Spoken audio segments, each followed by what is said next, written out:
This is Time Signatures with Jim Irvin, a podcast and radio program presented by the Capital Area Blues Society in Lansing, Michigan. Driving up and down these Michigan roads, yeah. And now, here he is, your host, Jim Irvin. Baby, I'm home. Well, as always, thank you, Parker, and welcome to Time Signatures. I'm your host, Jim Irvin. Now, most of my guests here on the podcast have been and will continue to be blues musicians, but today's guest is someone I'm really honored to bring you because there's so much more than that. This gentleman has found a need, a desperate need, and he's found a way to turn his passion into action. Now, Steve is far more than your ordinary blues fan, but rather than expounding on the merits of what this man is doing, I want to introduce you all to Stephen Salter. He's the mayor of Whitehall, Michigan, and he's the founder of the Killer Blues Headstone Project. Stephen, welcome to Time Signatures, my friend. Thank you for having me on your show. Well, I'm really honored to have you here. And, you know, when I started this podcast just over a year ago, I remember that two of my good friends, Denise Lynch and Bonnie Queen Bee Stebbins, were telling me about the Killer Blues Headstone Project. And they were adamant that I simply had to interview you. So let's start by you telling our listeners and our viewers exactly what the the Killer Blues Headstone Project is and how did it get started? Well, let me start with, as a 501c nonprofit, we have a mission statement, and it is the Killer Blues Headstone Project exists to provide headstones for blues artists lying in unmarked graves. Simple as that. It got started 15 years ago when I learned that one of my favorite blues artists was lying in an unmarked grave. And I took it from there. I had no intention of creating a project like I have, but it's just something that's kind of evolved. And here we are 15 years later, and we've placed 159 headstones in 16 states. Wow, 16 states. Wow. And it's important to note, obviously, that this is not a purely Michigan endeavor. You're actually wherever you find the musicians without headstones, that's your goal, correct? Wherever the need is, we want to be able to fulfill that need. Now, is it just you doing the search for these unmarked graves, or are you finding that you're getting help from people that are now bringing you locations and names? I do the majority of the research. I do occasionally get people that bring to me burial locations of individuals that we're looking for. I do get occasionally I get people come to me and say, well, hey, this person is in an unmarked grave. Would you be willing to help us get a marker for them? So yes. Very cool. Yeah. Now, how do you decide where the next headstone's going to go? Do you have a list that's prioritized by location, or how does that work?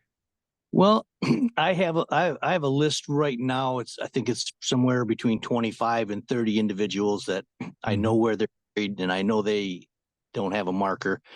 And as far as prioritizing them, basically what I do is look at the ones that are going to offer the greatest chance of success and the least amount of resistance. So I know it's not a straight answer, but yeah. And a lot of times I've had people bring me a name, and I go, oh yeah, okay, we can get on that right away. Or other times it's like, okay, there's a lot of work that's going to be involved, and that's going to take time. So there isn't really a prioritized list at this point. Okay. So it begs the question now, how do you fund the purchase of these headstones? I understand you're a 501c3, but how are you finding ways to raise money to buy these?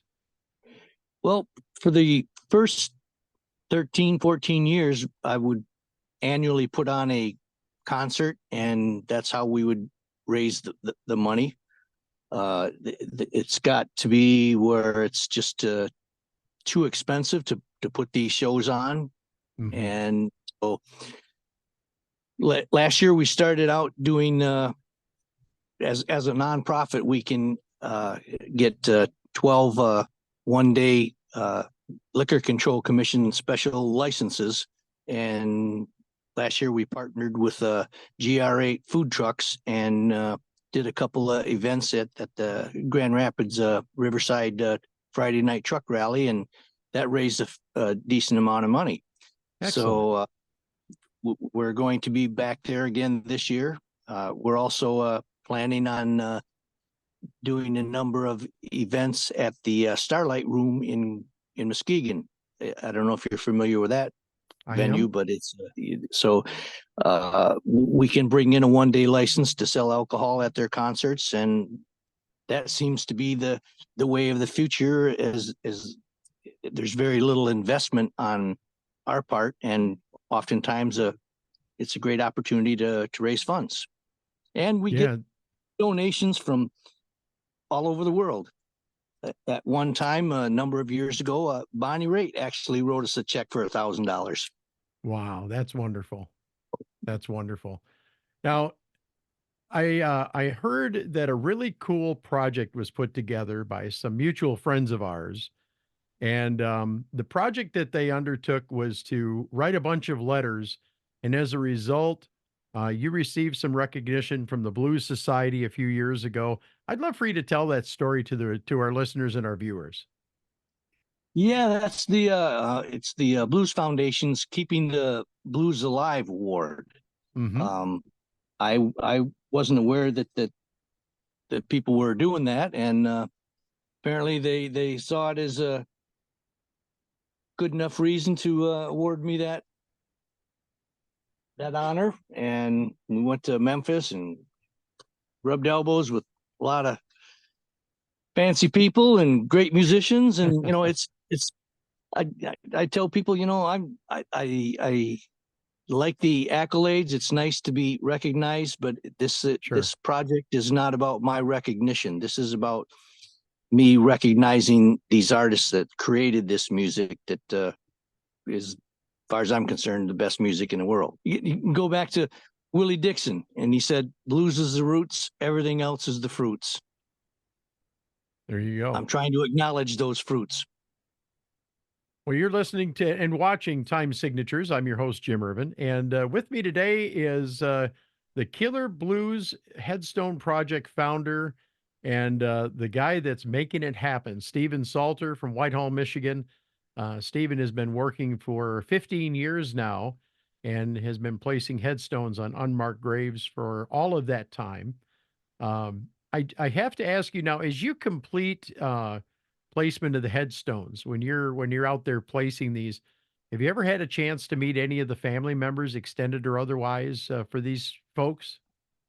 Yes, I have, and it's funny that you asked this question, is because today just so happens is the birthday of Eddie King, and I don't know if you remember Eddie King, but he was quite Yes, an sir. artist of his own. Played guitar for Coco Taylor. We a good friend of mine, Dave Wright, asked me about Eddie King needing a stone, and I said I wasn't aware that he had passed or where he was buried, and he put me in touch with his family, and within a few months we were able to place a stone for him. We had a ceremony at the cemetery with his family, and Wow. after the ceremony, his family invited us back to their home for a phenomenal soul food dinner that it's the best soul food that I've ever had in my life, and it warms my heart so much to be able to reach out and work with the family. But I can today's a imagine that. special one. Yeah, I can imagine just being in the company of a blues musician's family like that, and it must have been a very cool experience to be in their presence and have them understand what you were doing there. Yes, it was, and a lot of his after the meal, a lot of his old band members and friends came to the house, and there was just an impromptu jam led by Johnny Dean, his side guitar player that was a big factor in Eddie King's band, and I've kept pretty close contact with Johnny Dean, and he's been a great supporter of the Headstone Project for years now. That's wonderful. And with good reason, because this is one of those things that just continues to give back as you complete these projects. Talk about your affiliation and your activity with the West Michigan Blues Society, because I know you've been very active with them as well. Well, I'm a busy guy. I have a lot of connections with the blues world, and I wanted to be a part of the Blues Society. I'm now on the board of the West Michigan Blues Society, and I want to do everything I can to help them succeed, to help blues musicians to succeed in this area. So I'm proud of that association with the West Michigan Blues Society. I as a member of the Capital Area Blues Society here in Lansing, I've had the opportunity to meet you as well, and work with you a little bit in some of our summits that we're having. And one of the things that I like about, especially the state of Michigan, maybe I'm just a little bit I don't know what the word is I want to use here, but I think that when it comes to the state of Michigan, the blues people in this state are just a cut above. I think they're personable, they're friendly, they're warm, they're engaging, and it makes it a real honor to be able to work with these people. Yeah. Yeah, I'm really grateful for Michigan. I believe Michigan is the center of the universe, and I think people here are very friendly. Even in my hometown of Whitehall, I hear from people all the time, strangers, how warm and welcoming people are here in this community, and it's all over the state. I find, especially blues people, we want to be connected to one another. It's Sure. something that we love and we want to share. Oh, you like the blues? Oh, me too. Who's your favorite? What's this? What's that? Yeah. Who's your favorite artist? Mine is Howlin' Wolf. There you go. There you go. Well, let me ask you this, Stephen. Once the project is done, if it ever is done, what are you going to do next? Well, I don't think it's ever going to be done. As I have a list of probably 50 individuals that I don't know where they're buried, and therefore I don't know if they have a marker. So Okay. I don't know as I'm going to live long enough to get through that, and I'm certainly, unless somebody like Eric Clapton or Keith Richards or somebody of that financial stature would be willing to step up and help us, then I'm going to be plugging along. Last year we put down 8 stones, so at that rate, it's going to take a while. Yeah. Yeah. What is just out of curiosity, what does the average cost of a stone run these days? Well, these days it's around $1,200. When I started 15 years ago, it was about $400.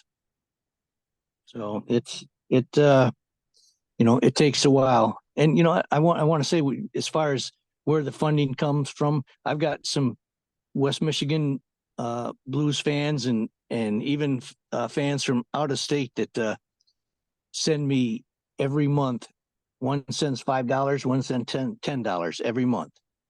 This is something that all the blues fans all over the world, especially West Michigan blues fans, have made it possible for us to continue to do this. Because without the money, we don't go anywhere. People ask me all the time, "Oh, I love your project. How can I help?" Well, the first thing I need is dollars. The second thing I need for people to know we're out there and spread the word and hopefully ask people to donate and help us out, which they can do at the website. That's one of the reasons that I wanted to have you on today. And speaking of your website, I was poking around on your website today. It's a very nicely set up website. Um, there's a couple of things that I'm interested in getting a copy of just because I've got a nice display here that I'd like to maybe have a couple items added up here on the wall. But specifically, you've got the little booklet that you have for sale with the Chicagoland grave sites. I think 275 musicians listed. You've got the art prints, and then you click on the QR code, and it opens up a whole new area that opens up a store that I was totally surprised to find all kinds of things in there. But let's go ahead and talk about the website for a minute. Where can followers of this program and others go to learn about the Killer Blues Headstone Project? Well, if they just go to Google and they Google Killer Blues Headstone Project, it's going to come up. Okay. But the website is killerblues.net. Okay. But pretty much you do a Google search for Killer Blues Headstone Project and it will come up. And we will absolutely put a link in the description for this video on YouTube. And I would encourage you to go in and scan that QR code and pick up some merchandise. They've got some goodies there. And of course, it's all going for a very good, worthwhile cause. And on the side of my hat here, right here, I actually have a Killer Blues Headstone Project pin, which I've worn proudly since I got it from you that day. And every now and again, people will stop me and ask about the pin. And of course, it gives me an opportunity to share. But one more thing that I noticed about the website, which is killerblues.net, correct? That's correct. Killerblues.net. When you go on there, they also have a direct link to make a donation. So if you go on the website, go check out some merchandise, but also click that donate button and make whether it's $5, $10, $2, whatever you can donate. This is a very, very worthwhile project to be a part of. And I'm just so excited to know that, something that started for you, Stephen, as a labor of love 15 years ago has grown to where it is. I mean, 16 states and how many headstones again? 159. Absolutely. That's crazy to think that one man and obviously it wasn't just you, but it was one man started the ball rolling. And now we've got 159 unmarked graves that are no longer unmarked. And I'm tickled to death to know that you're out there doing this. Now, I have to ask you, of all of the headstones that you have placed so far, what would you say the most well-known name is on that list?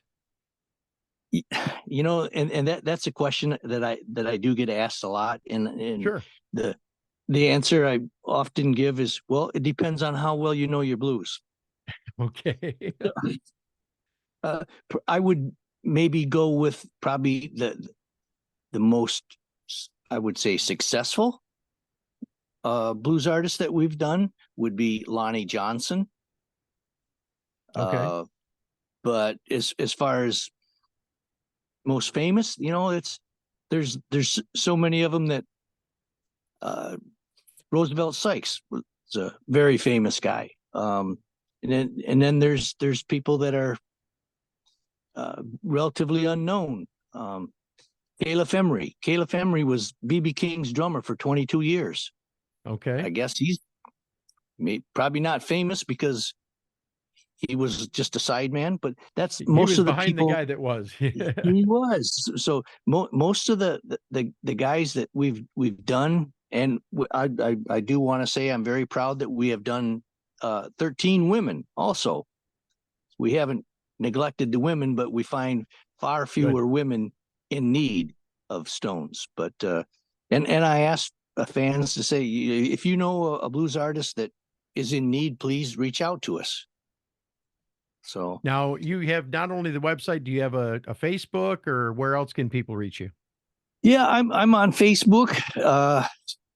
We have a Killer Blues Headstone Facebook page. I'm not real good at keeping that up. I have my own Steve Salter Facebook page that I post pretty much every day, and I mix it up between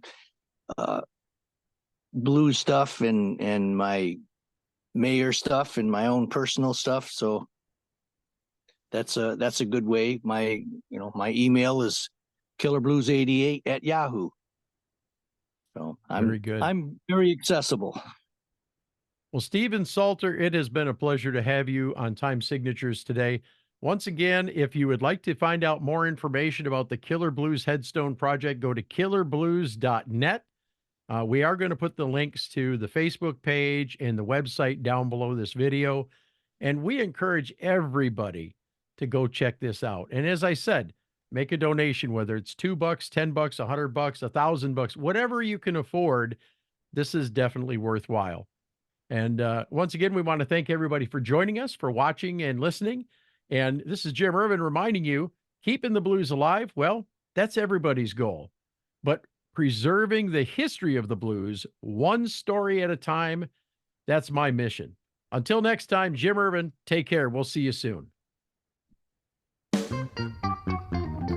This has been Time Signatures with Jim Ervin, presented by the Capital Area Blues Society in Lansing, Michigan. For more information on cabs, visit capitalareablues.org. You can find this episode and past episodes at lccconnect.org. The Time Signatures theme song, Michigan Roads, is used by permission and was written by Root Doctor, featuring Freddie Cunningham. You know I'm trying, baby, driving up and down these Michigan roads, yeah.